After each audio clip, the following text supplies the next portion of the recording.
World cup 2023-2011 विश्वकप quarter final Motera stadium रे Australia को हराइथिला भारत। सही स्टेडियम रे 2023 विश्वकप समान दल सह खेलिबो भारत। सही टूर्नामेंट सही स्टेडियम किंतु मैच खेलाली और रणनीति अलगा। 2011 विश्वकप क्वार्टर फाइनल ऑस्ट्रेलिया को हराई सेमीफाइनल प्रवेश करिथिला भारत। जो मोटेरा स्टेडियम रे सेमीफाइनल रे भारत ऑस्ट्रेलिया को परास्त करिथिला सही स्टेडियम रे चलित विश्वकप फाइनल मुकाबिला ऑस्ट्रेलिया विपक्ष रे खेलिबो भारत। सेतेबेले मोटेरा स्टेडियम वानखेड़े किंबा चिन्नास्वामी तुलन में छोट थिला किंतु वर्तमान अनेक परिवर्तन होईछि। सेतेबेले मोटेरा स्टेडियम कहुला बेले एहाको एबे नरेंद्र मोदी स्टेडियम नाम रे नामित करा जायछि। 2011 विश्वकप समय एही स्टेडियम रे 40,000 दर्शक बसिबार क्षमता रहितबा बेले वर्तमान 1.32 लाख दर्शक बसिबार क्षमता रहिछि। नवेम्बर 19 रे एही स्टेडियम रे ऑस्ट्रेलिया और भारत मध्य रे फाइनल मैच खेला जिवो। स्टेडियम रे छाई जिवे भारतीय टीम रो समर्थक।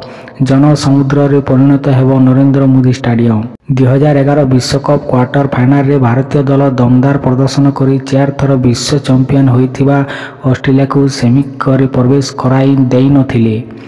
भारतीय दल दमदार बोलिंग सांग को बैटिंग और फील्डिंग मध्य भल करिथिला। युवराज सिंह, रायना तेंदुलकर एवं गौतम गंभीर प्रदर्शन भल रही।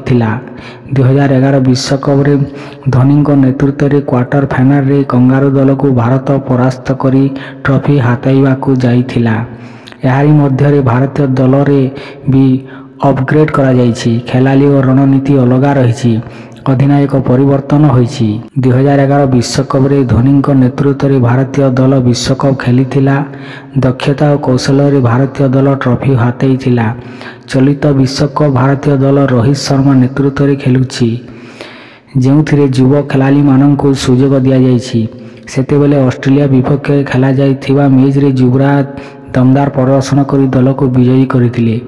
चलित लीग मैच रे ऑस्ट्रेलिया विपक्ष रे भारत खेलुवा बेले कोहली प्रदर्शन जो भारत विजयी होइथिला। एही मैच रे शून्य रे आउट होइथिले रोहित। सेहीपरि 2011 रे वीरेंद्र सहवाग ओपनिंग करने को जाई शून्य रे आउट होइथिले। 2011 क्वार्टर फाइनल रे ऑस्ट्रेलिया बैटिंग करी 260 रन करिथिला। सबुठारु कष्टदायक थिला जेतेबेले सहवाग शून्य रे आउट होइथिले। सेतेबेले टार्गेट हासिल करबा कष्टसाध्य मन हेउथिला, किंतु सचिन तेंदुलकर 53 रन बल रे दल पुणी मैच को फेरीथिला। यापरे दलीय स्कोर 94 रे सचिन आउट हेबा परे कोहली और गंभीर भागीदारी दलीय स्कोर को आग को नहीं।